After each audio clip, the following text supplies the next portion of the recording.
धनी श्री राज्य महाराज पूर्ण ब्रह्म सच्चिदानंद सारे जहां के मालिक, वाणी के इस प्रकरण के अंदर रास ग्रंथ का प्रकरण पहली चौपाई में ये वाणी क्या कहना चाहती है। लिखा है, हवे मायानो जे पामसे पार तारतम करसे ते विचार। प्रातःकालीन चर्चाની અંદર મેં એ વાતને દોહરાવી હતી, સાથજી જાગીએ સુન કે શબ્દ આખીર। જે બીજું ચરણ હતું એ બીજા ચરણનો જે ભાવ હતો, આખરી શબ્દ એટલે શું, અને એ આખરી શબ્દને લઈને જ્યારે જાગૃતિનો સવાલ આવ્યો ત્યારે એ જાગૃતિના પ્રસંગને જોડતું કોઈ પ્રકરણ હોય તો વાણીનું આ પ્રકરણ છે। પ્રથમ પ્રકરણ, હવે માયાનો છે પામશે પાર।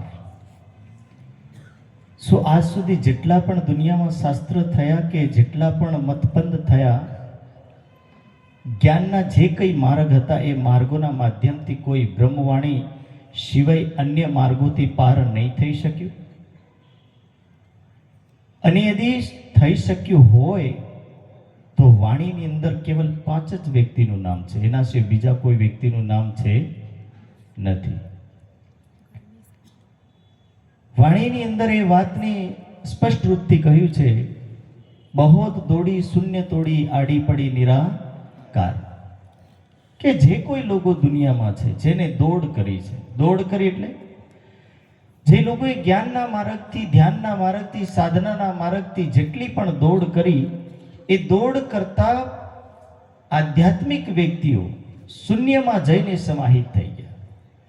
કેમ શૂન્યમાં જઈને સમાહિત થયા એનું કારણ છે સાહેબ, કારણ કે શૂન્યની અંદર જે પાવર છે, જે શક્તિ છે, એ શક્તિ કોઈ બી વ્યક્તિને હદના બ્રહ્માંડથી બહાર જવા નથી દેતી, અને પારની વસ્તુમાં જઈ પણ શકે તોય છતાં એને જવા નથી દેતી। એનું કારણ છે શાયદ જે લોકોએ પરમધામના નકશાને કે જ્યારે કોઈ ચાર્ટની સમજાવે ને, આપણું જે ચાર્ટ છે 3 નકશામાં, એ 3 નકશાની અંદર એક ઉલ્લેખ આવે છે રોધિની શક્તિનો, સુંદર ઉલ્લેખ છે કે ગમે તેવો વ્યક્તિ આ હદના બ્રહ્માંડને પાર કરવાનું સામર્થ્ય તો રાખી શકે, પણ એ જ્યારે પાર કરીને યોગ માયાના બ્રહ્માંડમાં પ્રવેશ કરે છે તે સમયમાં એ શક્તિ, રોધિની નામક શક્તિ, એને સર્વપ્રથમ રોકે છે। એડ્રેસ, નામ, પહેચાન, કઈ પહેચાનથી જવા માંગે છે। જબકી આ રોધિની શક્તિને પાર કરીને કોઈ દેવ પણ નથી જઈ શકતા, તો મનુષ્ય તો જઈ પણ નહીં શકે। એટલે એ મનુષ્યને પણ એક અહીંયા રોકાવાનો અવરુદ્ધ માર્ગ છે, અને એ અવરુદ્ધ માર્ગને પાર કરવા માટેની જે ચાવી છે ને, એ ચાવી કોણ છે? તારતમ વાણી। બ્રહ્મ જ્ઞાન એ આ દુનિયાથી પાર થવાનું એક અનોખો માર્ગ છે, એક એવો રાસ્તો છે, એના સિવાય બીજો કોઈ રાસ્તો નથી। અને રાસ્તો હોય તો દુનિયાના રાસ્તા જ્યાં અટકે છે ત્યાં રાસ્તાઓના સીધા કોઈ સ્વર્ગમાં જઈને અટકે, કોઈ વૈકુંઠમાં જઈને અટકે, કોઈક વ્યક્તિ શૂન્યની અંદર જઈને સમાહિત થઈ જાય। જેટલી પણ સંપ્રદાયો છે, મને એવું નથી લાગતું કે બીજી સંપ્રદાયો પારની વાત કરતી પણ હશે। અધિકતર વ્યક્તિનો જે સર્વ સરવાળો આવે ને, બધો સરવાળો કરીને આપણે લઈ આવીએ તો સ્વર્ગ અંતિમ સ્થાન, એના સિવાય બીજું કોઈ સ્થાન દેખાતું નથી। ગમે તેવો દુનિયાનો વ્યક્તિ હોય, એને એવું લાગે છે કે સ્વર્ગ એ લાસ્ટ સ્થાન છે। હજી વધારે દોડે તો વ્યક્તિને એવું લાગે કે વૈકુંઠ એ લાસ્ટ સ્થાન છે, અને એના પછી કોઈકને એવું લાગે ત્યારે વ્યક્તિ નિરાકાર શબ્દથી પાર થઈ શકતો નથી। અને એના માટે વાણીના શબ્દો કે તારતમ કરશે તે વિચાર, કે એને તારતમ કઈ રીતે પાર લઈ જઈ શકે। અને આખરી શબ્દ જે અગલી ચોપાઈમાં અમે કહ્યું કે સાથજી જાગીએ સુન કે શબ્દ આખીર, આખરી શબ્દનું એક અલગ મહત્વ છે, એક અલગ એની મહિમા છે। અને અલગ મહિમાનું તમને જ્યારે વર્ણન કરું ને, દુનિયાનો એવો એક અદ્વિતીય વિદ્વાન જેને કહેવાય ભટ્ટાચાર્ય, એ ભટ્ટાચાર્ય આખી દુનિયાને એટલે કે ભારત વર્ષના દિગ્ગજ વિદ્વાનોને જીતીને જ્યારે પરત પાછો એને ઘરે વળે છે, એને ઘરે આવે ને એની પત્નીને કહે છે કે હું આ દુનિયાનો એવો વિદ્વાન છું કે મારી બરાબર કોઈ દુનિયામાં બીજો કોઈ જ્ઞાની નથી. ત્યારે એની ધર્મ પત્ની કહે છે એ વાત તો સાચી છે, પણ પન્નાજીમાં જો પ્રાણનાથજી છે એ પ્રાણનાથજીની સામે જો તું હારી જાય તો હું તને ભગવાન માનીને આરતી કરવા માટે તૈયાર છું. વિચારવા જેવી વાત છે કે જે વ્યક્તિ બળદ ગાડામાં તમામ શાસ્ત્રોને મૂકીને ફરતો હોય એવો વ્યક્તિ એની પત્નીને કહે છે તું મને ભગવાન માને, એની પત્ની કહે છે કે પ્રાણનાથજીની સામે જો તું હારી જાય તો હું તને ભગવાન માનવા માટે પણ તૈયાર છું. એ બળદ ગાડીને ભરીને પાછા કઈ ચાલ્યા? પન્નાજી તરફ. જ્યારે પન્નાજી તરફ ચાલે છે ને તે ટાઈમમાં જાતે જાતે પન્નાજી દરબાર સુધી તો નથી પહોંચ્યા, પણ વચ્ચે નાનકડી બાલિકાઓ રમે છે. એ બાલિકાઓ રમતી રમતી જે ચોપાઈઓ બોલે છે, સુંદર ચોપાઈનું વર્ણન રાજ્યે કર્યું છે. ના ઈશ્વરના મૂળ પ્રકૃતિ તાદનિકી કહું આપા બીતી. સુંદર એ ચોપાઈનું વર્ણન છે કે જે સમયમાં ઈશ્વર નથી અને જે સમયમાં આ પ્રકૃતિનું એક તત્વ પણ નહીં બન્યું હતું. તમે વિચાર કરો, સતયુગમાં દેવનું અવતરણ થયું, ત્રેતામાં ભગવાન શ્રી રામનું અવતરણ થયું, દ્વાપરમાં ભગવાન શ્રી કૃષ્ણનું અવતરણ થયું, કળિયુગમાં જેટલા પણ મહાપુરુષો એ મહાપુરુષોનું અવતરણ થયું, જેટલી દેવીઓ હતી કળિયુગમાં વિખ્યાત રૂપમાં વિશેષ ખ્યાતિની પ્રાપ્ત થઈ. પણ આ કળિયુગની એક બીજી પણ મહિમા, એ મહિમા પૂર્ણ બ્રહ્મ સચ્ચિદાનંદની મહિમા જ્યારે આ વાત કરવામાં આવી કે ના ઈશ્વરના મૂળ પ્રકૃતિ તાદીન કી કહું આપા બીતે, કે સૂર્ય ને ચંદ્રમાં જે ટાઈમમાં નહીં હતો. ના સદાસિન્નો સદાસિત નાસિત રજો નો વ્યમા પરોયત, કે જે ટાઈમની અંદર દુનિયાનો કણ નહીં હતો, આકાશ તત્વ નહીં હતું, પૃથ્વી તત્વ નહીં હતું, જલ અગ્નિ વાયુ એ તત્વો નહીં હતા. એ સમયની વાત છે. અને આવા સમયની વાતને જ્યારે શરૂ કરે છે બાળિકાઓ ના ઈશ્વરના મૂળ પ્રકૃતિ તાદીન કી કહું આપા બીતી, ત્યારે ભટ્ટાચાર્યના મસ્તિષ્કની અંદર એક લાઈટ થાય. શબ્દ સુનકે શબ્દ આખીર, શબ્દ ધ્યાનથી સાંભળજો. સુનકે શબ્દ આખીર, આ શબ્દોને સાંભળીને, શબ્દ તો મને લાગે 5 થી 6 છે, વધારે મોટા વધારે લાંબા શબ્દ નથી, પણ એ શબ્દોને સાંભળીને ભટ્ટાચાર્યને થાય છે કે આવી વાત ઈશ્વર પણ નહીં હતો ત્યારની વાત. એ કઈ વાત? વેદોની અંદર ઉલ્લેખ છે સાહેબ, નથી એવું નથી. આપણને એવું લાગે કે વેદોમાં કશું નથી, પણ વેદોમાં ઉલ્લેખ છે. ના સદાશિવનો નાસિત રજા, એ રજ અસત સત બંને નહીં હતું. ના વ્યોમ, વ્યોમ એટલે કે આકાશ પણ નહીં હતું. એ સમયની વાતને જ્યારે ઉલ્લેખ કરવામાં આવે ત્યારે ભટ્ટાચાર્ય વિચાર કરવા લાગે છે કે એ સમયની વાત જે ટાઈમમાં સ્વર્ગનું પણ સર્જન નહીં થયું, જે ટાઈમમાં વૈકુંઠ પણ નહીં બન્યું. વૈકુંઠના વિષયમાં દેવી ભાગવતમાં લખ્યું કે વૈકુંઠનું સર્જન કેમ કરવામાં આવ્યું, ત્યારે વૈકુંઠના સર્જનના વિષયમાં લઈને દેવી ભાગવતમાં કહ્યું કે રમાને ખુશ કરવા માટે વૈકુંઠનું સર્જન થયું છે. લોકો વિચારે અમારા માટે બન્યું, પણ અહીંયા લક્ષ્મી માટે બન્યું છે. અને એવી રીતે આગળ જ્યારે શબ્દો આવે, ના ઈશ્વરના મૂળ પ્રકૃતિ તાદીન કી કહું આપા બીતી, નીચ લીલા બ્રહ્મ બાલ ચરિત્ર, કે જે પુરુષે આ બ્રહ્માંડનું સર્જન કર્યું એ પુરુષ બાળકની જેમ અનેકો બ્રહ્માંડ બનાવે ને અનેકો બ્રહ્માંડ નાશ પ્રલયને પ્રાપ્ત કરાવે છે. ત્યારે એક મોટો ઝટકો પડ્યો કે આવું પણ થઈ શકે. કારણ કે લોકોને તેવું લાગે કે આપણે અહીંયા ધરતીનો નાશ થતો હશે, સ્વર્ગ અને વૈકુંઠનો નાશ થતો નથી. પણ જ્યારે આ શબ્દ પડ્યા કે નિજ લીલા બ્રહ્મ બાલ ચરિત્ર ઝાકી ઈચ્છા મૂળ પ્રકૃતિ, જ્યારે પ્રકૃતિનું પણ વર્ણન નહીં હતું. અરે સત્વ રજસ અને તમસા આ 3 ગુણની સામ્ય અવસ્થા વાળી પ્રકૃતિનું જ્યારે વર્ણન નથી કરવામાં આવ્યું, અને એના પછી એ 3 ગુણ વાળી જે પ્રકૃતિની 5 તત્વોથી સર્જન, આ પ્રકૃતિના વિષયમાં જ્યારે એક શબ્દ પણ નહીં કહ્યો, તે સમયની જે વાત કે મૂળ પ્રકૃતિની વાત કરવામાં આવી. અને મૂળ પ્રકૃતિ એટલે અક્ષરની અંદર ઉત્પન્ન થતી જે ઈચ્છા, સૃષ્ટિ સર્જન કરવા માટેની જે ઈચ્છા, એ ઈચ્છાનું નામ શું છે? મૂળ પ્રકૃતિ.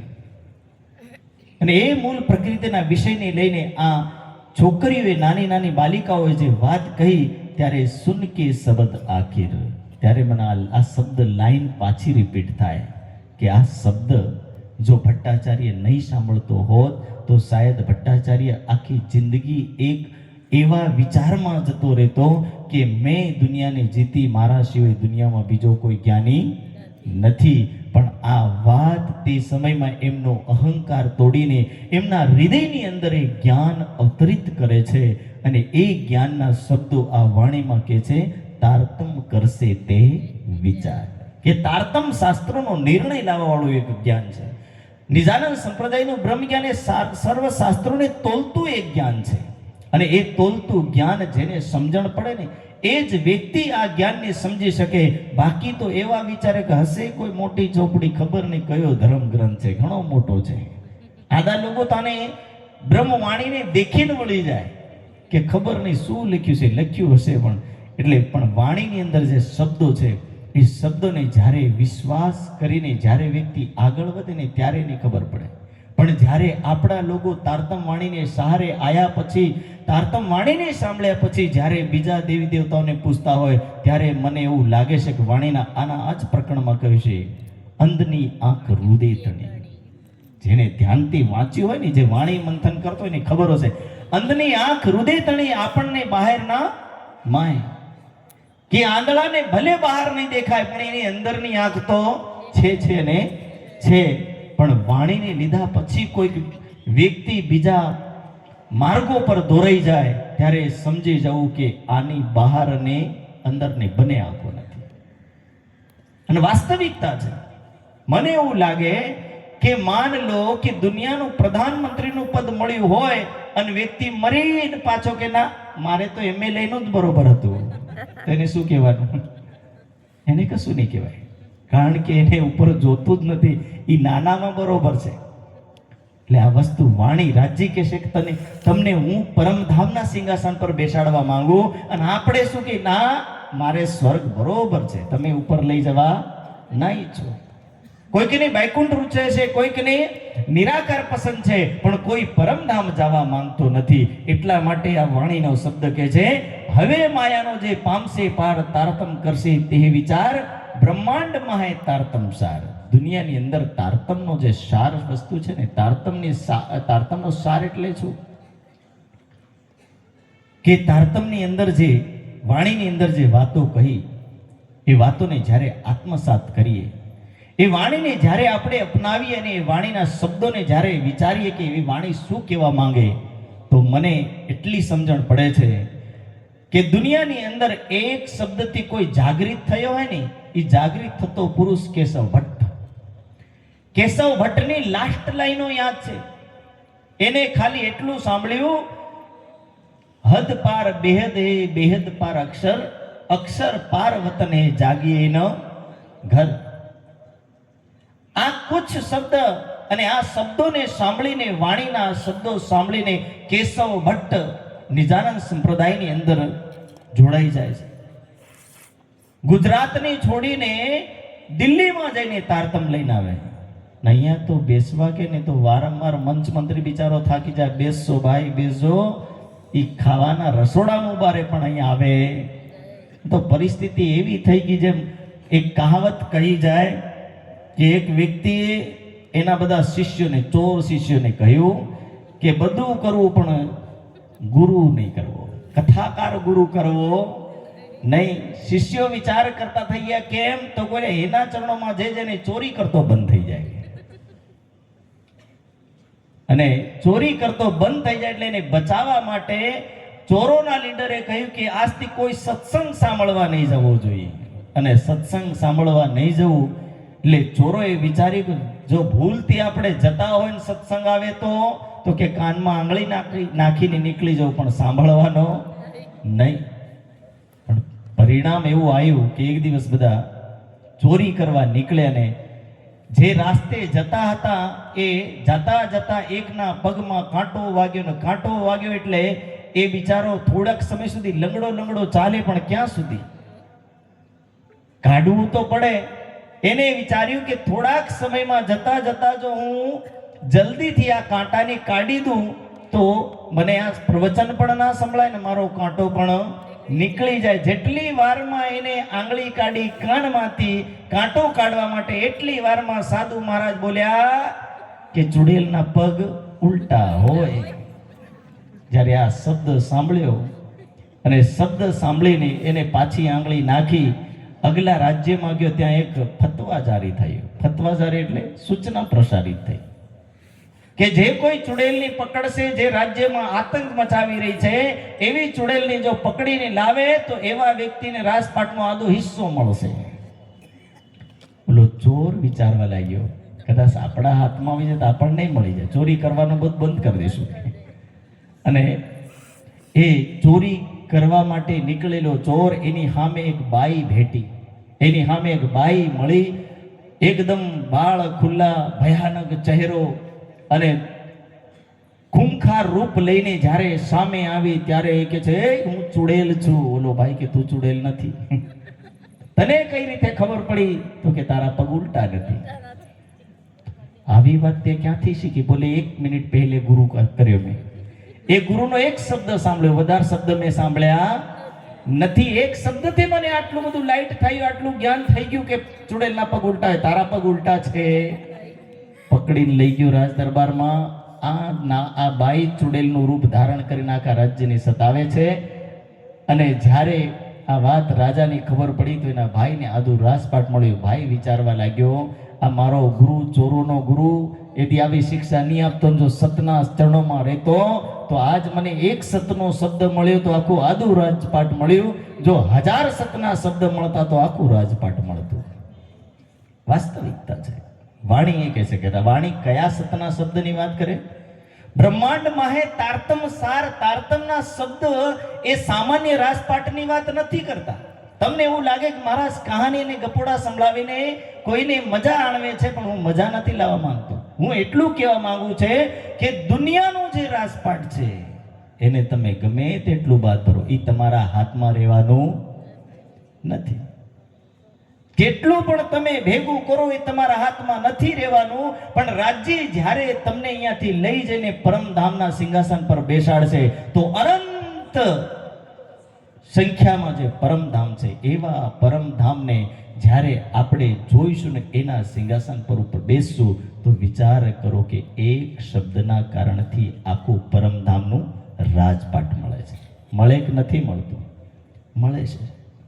પણ એ રાજપાટને લેવા વાળો કોઈ હકદાર હોવો જોઈએ, કોઈ વારિસ હોવો જોઈએ. એના વારિસના હૃદયમાં એ દર્દ ઉઠવો જોઈએ કે મારું રાજપાટ પરમધામ છે. અહીંયા તો આપણે એક નાનકડા મકાનમાં ખુશ થતા હોય, આટલું મારું સુંદર મકાન, સ્વામીજીથી પગલા પાડ દે તો હજી થોડી 2 કોઠીઓ વધી જાય એવું વિચારે. પણ કોઈ એવો નથી કે આ ભલે એટલું છે, મારું જે અનંત છે ને, રતન જડિત કે મોહલ મેં, રત્નોથી જડિત, હીરાથી જડિત જે પરમધામ છે, આવા પરમધામને છોડીને આપણે દુનિયામાં આયા, અખંડ પરમધામને છોડીને આયા. હીરોથી એકદમ જડિત એવું પરમધામ, ત્યાંના વસ્ત્રો, હર વસ્તુ નૂરમય એવા પરમધામને છોડીને આપણે આ દુનિયામાં પધાર્યા. અને એ દુનિયાના આવા નાનકડા ઘરોમાં રહીને એવું વિચારીએ કે મારું, હું આમાં જ ખુશ છું. પણ રાજજી કહે છે કે ભાઈ તમારા માટે અનંત વસ્તુઓ છે, પણ અનંત વસ્તુને લેવા માટે આપણે તૈયાર નથી થતા. અને એના શબ્દો, એ વાણીના શબ્દો કહે છે કે તારતમ માહે, બ્રહ્માંડ માહે તારતમ સાર, એને ટાળ્યો સૌનો અંધકાર. કે તારતમ એ એક એવી વસ્તુ છે કે આપણા હૃદયના અંધકારને ટાળી શકે. અને કેમ ટાળી શકે? કારણ કે તારતમની અંદર પાર જવાનો રસ્તો બતાવ્યો છે. શાંતિ ક્યાં છે? વાણીની ચોપાઈમાં કહ્યું છે, હો મેરી વાસના તુમ ચલો અગમ કે પાર, અગમ પાર અપાર પાર તહાં હે તેરા કરાર. કે જ્યાં તમે શાંતિ જોવો છો ત્યાં શાંતિ નથી, જ્યાં ખુશી માંગો છો ત્યાં ખુશી નથી, જ્યાં આનંદ જોવો છો ત્યાં આનંદ નથી. અને વાસ્તવમાં આનંદની વસ્તુ દુનિયામાં છે જ નથી. ખોજે બધા આનંદ માટે. હું ઘણીવાર આ ઉદાહરણ, સામાજિક ઉદાહરણો આપું.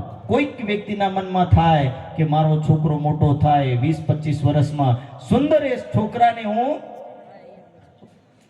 લાડી કરાવીને સુંદર એનું જીવન વ્યવસ્થિત કરીશ, અને એવી વિચારધારાને લઈને એના જીવનને સંવારવા માટે અનેક પ્રયાસો કરે.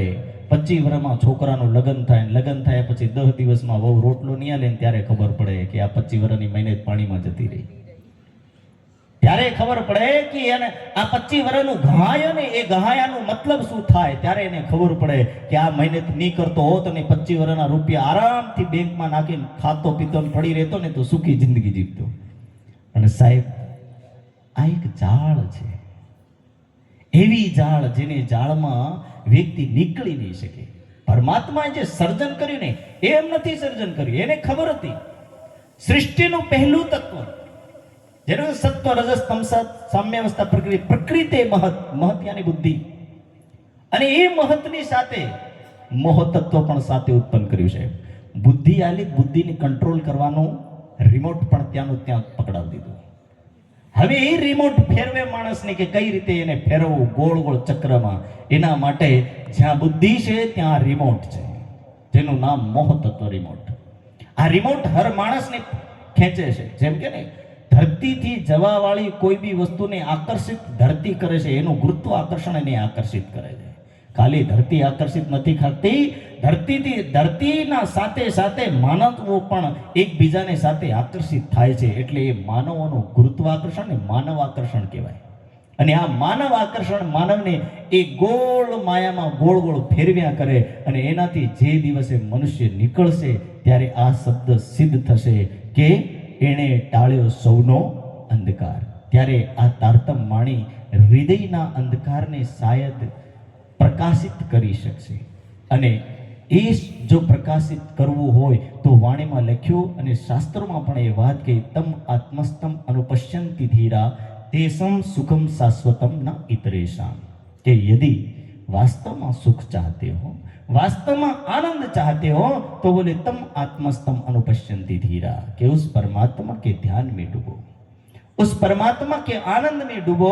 उस आनंद में डूबने के बाद जो सुख मिलेगा उसके बराबर दुनिया में तेसम सुखम ना इतरेशम, उस सुख के बराबर दूसरा कोई सुख नहीं है। આપણી સંપ્રદાયની મને ખબર નથી, પણ જ્યારે જૈન સંપ્રદાયની વાત સાંભળું ને સાહેબ, ત્યારે મને વિચાર આવે કે કોઈ કલેક્ટર સાહેબ એમના વાળ નોચાવતો હોય ત્યારે મને એવું લાગે કે શું કરણી છે આ લોકોને. એમની સંપ્રદાયની જોઈને કોઈ કલેક્ટર છે, કોઈ એસડીએમ છે, કોઈ મોટા પદો ઉપર છે, એવા વ્યક્તિઓ જ્યારે સંન્યાસ લેતા હોય, એમાં કેવલ પુરુષ નહીં, માતાઓ અને બહેનો, નાની નાની બાળકીઓ જ્યારે સંન્યાસ લેતી હોય ત્યારે મને એવું લાગે કે બ્રહ્મ સૃષ્ટિની કરણીથી તો આ કરણી કઈ કરોડો ગુણા આગળ છે. આપણી વાળો કલેક્ટર હોય તો અહીંયા દેખીને સોફા ઉપર બેહાડે નહીં જવું તો નહીં, તમે ગમે તે કરી લો. પણ એમની કરણી જ્યારે જોઈએ ને ત્યારે ખબર પડે કે કરણી એટલે શું કહેવાય. બિચારા નાંગા પગ આખી જિંદગી જીવન જીવતા હોય. કલેક્ટરનું સુખ ભોગવવાળો વ્યક્તિ એ કલેક્ટરના સુખની એક તરફ લાત મારીને એની જિંદગી તરફ નીકળી જતો હોય ત્યારે બ્રહ્મ સૃષ્ટિની પહેલો એ ઝટકો વાગવો જોઈએ કે આવા લોકો દુનિયામાં પણ પડ્યા છે.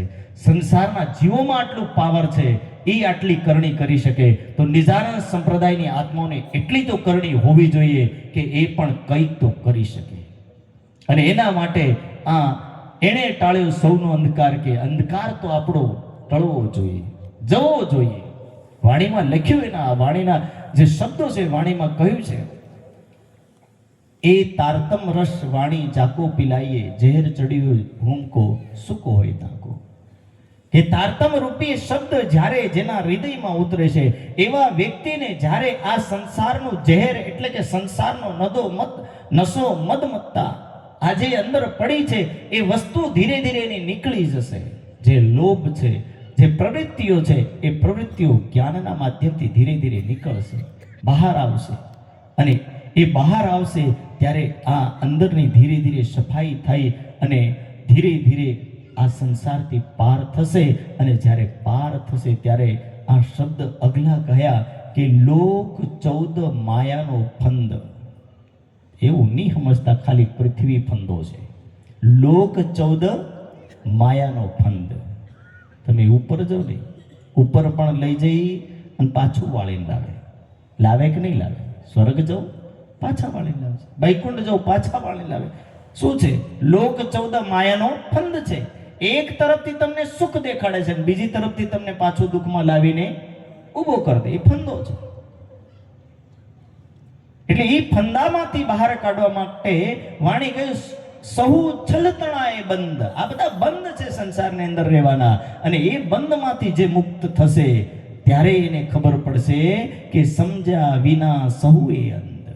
જેટલા નથી સમજ્યા એને ત્યારે આ વાત સમજણ પડશે કે હજી આપણે આંધળાની જેમ જિંદગી જીવી રહ્યા છે.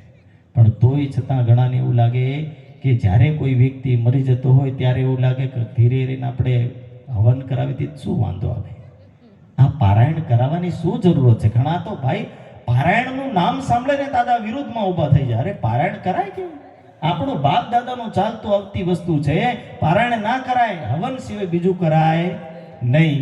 પણ કદી હવનના મંત્ર સાંભળો તો ત્યારે ખબર પડે, ઓમ અગ્ને સ્વાહા ઇદમ અગ્ને ઇદમ નમઃ, કે હે અગ્નિદેવ, મારી આત્માને હું તારી સાથે જોડું છું, તારા ચરણોમાં આત્માને સમર્પિત કરું છું. અગ્નિદેવને સમર્પિત કરવા માટે આત્મા. વાણીમાં શું લખ્યું છે? આગ પાણી પથ્થર પૂજોગે સબ કહેશે झूठे तो भी रहोगे तीन लाख. એક તરફ વાણી ના પાડે છે તોય છતાં આપણે વળીને પાછું એનું એ જ કરવાનું છે. સહુ છલતણાએ બંધ, કે તમને ફેરવીને ત્યાં જ લાવીને ઊભા કરશે જ્યાં તમારું મન માને છે. પણ મેં તમને પહેલે કીધું કે બુદ્ધિ રૂપી વસ્તુને કંટ્રોલ કરવા માટે મોહ રૂપી તત્વ તત્કાલિકતા પકડાયું, અને એના મોહરૂપી તત્વને સંભાળવા માટે કોને રાખ્યો? મનને. ગમે તેવું અંદરની આત્માનો અવાજ આવે પણ એ આત્માને રોકવા વાળું કોઈ તત્વ હોય તો એ મન રોકી દે છે. અને જ્યારે મન રોકે છે ત્યારે એના મનના કારણથી એ વ્યક્તિ કંટ્રોલ થઈ જાય છે. અને એ કંટ્રોલ ના થાય એટલે વાણી કે છે, આ વાણી થાશે અતિ વિષેક કહું પારના પાર વિવેક. કે વાણી આ દુનિયાની વાત નથી કરતી, બ્રહ્મ જ્ઞાન પારની વાત કરે છે. આ સંસારની વાત નહીં, એની પારની વાતનો તાત્પર્ય કે જ્યાં મોહ તત્વથી લઈને સંપૂર્ણ બ્રહ્માંડ એક દિવસ લઈને પ્રાપ્ત થશે ત્યારે યોગ માયાનું બ્રહ્માંડ શાશ્વત રહેશે. અને એની બી પરે જે પરમધામ છે એ પરમધામ અખંડ અને આનંદમય જે પરમધામ છે એ શાશ્વત રહેશે. બાકી આ દુનિયાની તમામ વસ્તુ એક ક્ષણમાં શૂન્યવત થઈ જશે. અને શૂન્યવત થઈ જાય એટલે આપણે જેટલું કમાઈ બધું કોઈ કામ આવે નહીં. એક ઝટકો ગુજરાત વાળાને પડ્યો હતો 2002માં સાહેબ, યા 2000માં ભૂકંપ આવ્યો. કચ્છના ઘણી બધી એવી બિલ્ડિંગો એક સેકન્ડમાં 26મી જાન્યુઆરીના દિવસે ઝટ દિન બિલ્ડિંગો જ્યારે ધરતીમાં ઉતરી ત્યારે લોકોને લાગ્યું કે આવું પણ થઈ શકે છે, બધું થાય. મને તેવું લાગે કે સૂર્ય જ્યારે ઉપરથી નીચે આવી જાય નીચે ધરતી પર તો એવું લાગે કે જેમ બે પડ ભેગા થયા અને અંદરના વચ્ચેના જેટલા દાણા પિચકાઈને સપાટ થઈ જાય. આ ઉપર તો આવે ને ત્યારે નાહવાની પણ જગ્યા મળે. વિમાન ઉડાડવા વિમાન પણ ઉડાડી શકે નહીં, કારણ જગ્યા હોય તો ઉડાડે ને. એટલે વસ્તુ એવી છે. એટલે વાણીમાં આ શબ્દ પહેલે જ કહી દીધું કે જેટલું પણ અંતરિક્ષમાં બધું બાતુલ મોહલ રચ્યો અતિ સુંદર ના સેજ્ય ના થંભા, કે રચ્યો બહુ સુંદર છે પણ એની વસ્તુની જ્યારે ઓળખશો ત્યારે ખબર પડશે કે જેટલું સિસ્ટમેટિક ઢંગથી ચાલી રહ્યું છે પણ જ્યારે એનું બધું તૂટશે ત્યારે એ આપણને પણ રહેવા દે નહીં. એટલે અત્યારે આપણી પાસે જે સમય છે અને એ સમયની મર્યાદાની યાદી આપણે સાચવીશું ત્યારે આ વાણીના શબ્દોને સમજીને આગળ વધીશું. અને એ વાણીના શબ્દોમાં અગલા ચરણમાં વાણી શું કહે છે? ના કહેવાય માયામાં આ વાણી, કે આ જ્ઞાનની દુનિયામાં કહેવા જેવું છે જ નથી. પણ કેમ કહેવાય? સાત આવશે હૃદય. હૃદય તો હૃદયની વાત આ દિમાગમાં નહીં લાવતા. દિલમાં આવે તો દિલમાં આવે, પણ દિમાગમાં પહેલે આવે તોય દિલમાં આવે ને. દિમાગમાં નહીં આવે એની પહેલા તો મંચમાં નહીં આવે, અને મંચમાં નહીં આવે તો દિમાગમાં નહીં આવે, દિમાગમાં નહીં આવે તો હૃદયમાં નહીં આવે. આવે કઈથી? એને લાવવા માટે મંચમાં તો આવવું જ પડે. અને જ્યારે મંચમાં આવશે ત્યારે દિમાગમાં આવશે, દિમાગમાં આવશે તો હૃદયમાં આવશે. એટલે એ હૃદયમાં લાવવા માટે કે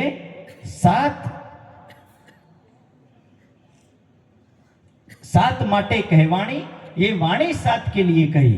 अब आधे लोग तो ये सोचते हैं कि दूसरे लोग तो जा नहीं रहे तो हम क्यों जाए. दुनिया में सबके साथ अपनी कंपेरिजन मत किया करो. अपनी सरखामणी करवानी जरूरत નથી.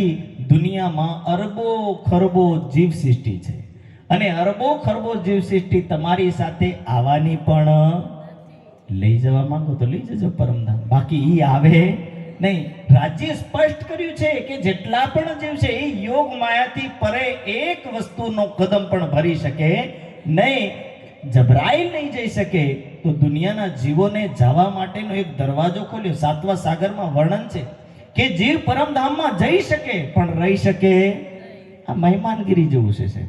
જાય તો ખરા પણ રહેવાનો અધિકાર નથી. જો તમારે જેવાને દયા આવે, અરે મારો સાથી છે રાજજી મહારાજ બેસાડ દો મૂલ મિલાવવામાં 12,000 એક હજી બઢોતરી કરી દઈએ તો એ સંભવ થાય નહીં. કેમ સંભવ નહીં થાય? વાણીમાં નહીં, શાસ્ત્રોમાં લખ્યું પૂર્ણમદઃ પૂર્ણમિદં પૂર્ણાત પૂર્ણમુદચ્યતે પૂર્ણસ્ય પૂર્ણમાદાય પૂર્ણમેવ અવશિષ્યતે.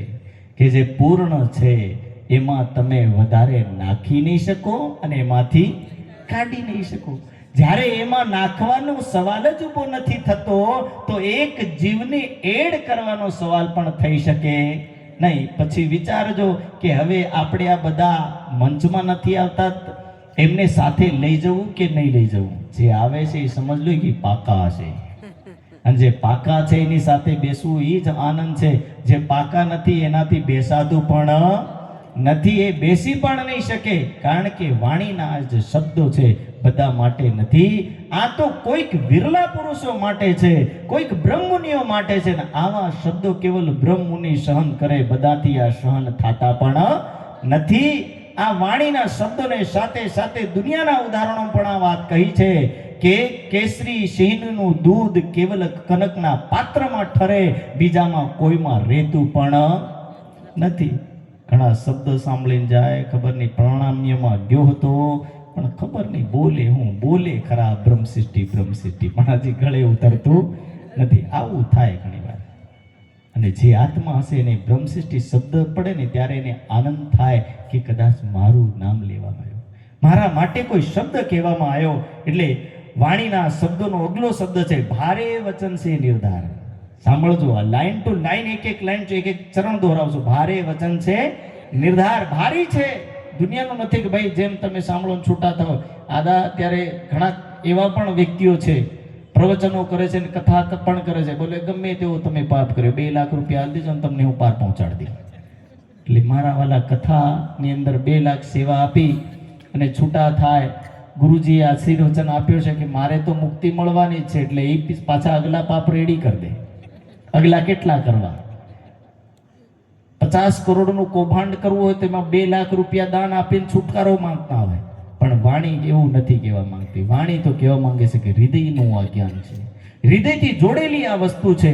એ હૃદયની સાથે જોડાયેલી વસ્તુને તમે પૈસાથી કે ગમે તે ધનથી તોલી નહીં શકો. એટલે આ જ્ઞાનની હૃદયમાં ધારણ કરવા જેવું છે.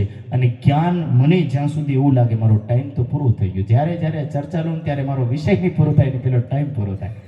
એ વસ્તુને તમને કહું કે જ્ઞાન એક એવી વસ્તુ છે કે દુનિયામાં કોઈ એને ચોરી પણ નહીં કરી શકે, કોઈ લઈ જઈ પણ શકે. જ્ઞાન એક ખુદનું ધન છે, બીજાની પાસે જવાની જરૂરત નથી. અને જ્ઞાન જેની પાસે છે ને એ દુનિયામાં સર્વશ્રેષ્ઠ છે, મને એવું લાગે છે. અને શાસ્ત્રોમાં પણ એ જ વાત કીધી, રાજા સ્વદેશે પૂજ્યતે विद्वान सर्वत्र पूज्यते. कि राजा अपना देश में पूजा जाता है पर विद्वान पूरे देशों में पूजा जाता है. क्यों? क्योंकि आप आत्मा की बात करोगे ना आपकी बात कोई भी सुनेगा. लेकिन તમે તમારા ઘરની કહાની કહો મારો પતિ આવો છે ને તેવો છે, કોઈ પતિ મળી ગયો મારી પત્ની આવી છે ને તેવી છે, તો ગમે તેવું કહેશે ભાઈ તું તારી કહાની તારા ઘરમાં રાખ, મારે સાંભળવી નથી. પણ જો તમે આત્માની વાત કરશો તો શું કહે છે, ભાઈ હજી થોડીક 2 શબ્દોની વાત કહો તો કહો, કંઈક નવી વાત મને જાણવા મળે. એટલે વિદ્વાન સર્વત્ર પૂજ્યતે, વિદ્વાન હર જગહ પૂજા જાતા હૈ. અને આ જ્ઞાન લેવાનો ફાયદો શું? ફાયદો એટલો છે કે એ જ્ઞાન તમારી પાસે જ્યાં સુધી રહેશે ત્યાં સુધી એ જ્ઞાન તમને એક વિશેષ શિખર પર રાખશે. એટલે નીતિકારોએ કહ્યું ના ચોર હાર્યમ ના ચ ભ્રાતૃભાજ્યમ વ્યય કૃતે વર્ધતે એવ નિત્યમ વિદ્યાધનમ સર્વધનમ પ્રધાનમ.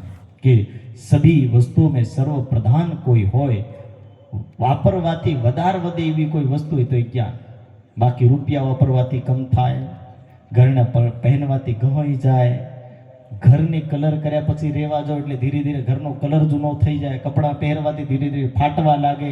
પણ વિદ્યા વ્યય કરતે એવ વ્યય કૃતે વર્ધતે નિત્યમ कि ये बार बार देने से बढ़ती है, ना उसको भाई बंटवारा करता है, ना राजा बंटवारा कर सकता है, ना चोर चोरी कर सकता है। व्यक्ति के पास सुरक्षित रहने वाली कोई वस्तु है तो ये विद्या है।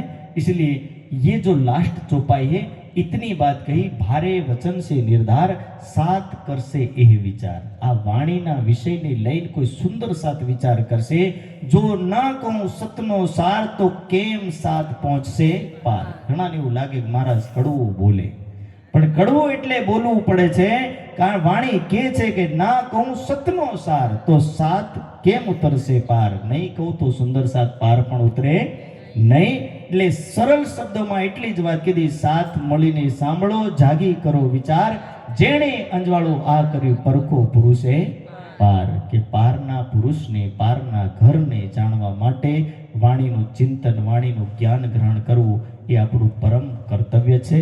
મને તો જ્યારે આવા સુંદર ટેન્ટને જોઈને એવું લાગે કે સમિતિવાળાએ કેટલો ભાવ હૃદયમાં લઈને આ કાર્યક્રમ રાખ્યો છે। મારી પાસે કોઈ શબ્દ નથી, સમિતિનો જે કંઈ ભાવ હશે, પણ 5 દિવસની શિબિર માંગીને 5 દિવસની શિબિર માટે આટલું સુંદર વાતાવરણ ઊભું કરવું, અને આવા સુંદર વાતાવરણની અંદર એમના હૃદયમાં ભાવ એવો હશે કે મારા સુંદર સાથ આવે એમને કષ્ટ થવો નહીં જોઈએ। સાહેબ, આવો ભાવ મેરાજ ઠાકુરના હૃદયમાં આવ્યો હતો કે કોઈ સુંદર સાથને કષ્ટ ના થાય। આવો ભાવ જે બ્રહ્મશિષ્ટિના હૃદયમાં આવે એ ધન્ય સુંદર સાથ છે। અને સમિતિના સદસ્યોને એટલું વિચારવાનું કે તમે આટલું સુંદર જે બનાવ્યું છે, આ ટેન્ટ જે લગાડ્યું છે, એ ટેન્ટ દેખાવામાં સુંદર છે, પણ જ્યારે એ જ્ઞાન કોઈકના હૃદયમાં ઉતરશે ત્યારે આ દુનિયાને છોડીને જ્યારે પારનું જ્ઞાન ઓળખશે, અને જ્યારે ઓળખશે ત્યારે એ આત્મા, યુગોથી ભટકતી આત્મા જ્યારે સંસારથી પાર જવા માટેનો જે સંકલ્પ લેશે, ત્યારે એક ટેન્ટમાં એક આત્મા જાગૃત થઈ ગઈ ને તો આખી સમિતિ ધન્ય ધન્ય છે। બોલો શ્રી પ્રાણનાથ। એટલું આ આપણું સૌભાગ્ય છે। એટલે સમિતિના માટે હું કોઈ શબ્દ નહીં કહી શકું, કારણ કે આટલું સુંદર આયોજન અને આવી જે સેવા છે એ બહુ ધન્ય ધન્ય સેવા છે। આની સાથે હું મારી વાણીને અહીંયા વિરામ આપીશ। બોલો શ્રી પ્રાણનાથ પ્યારે કી જય।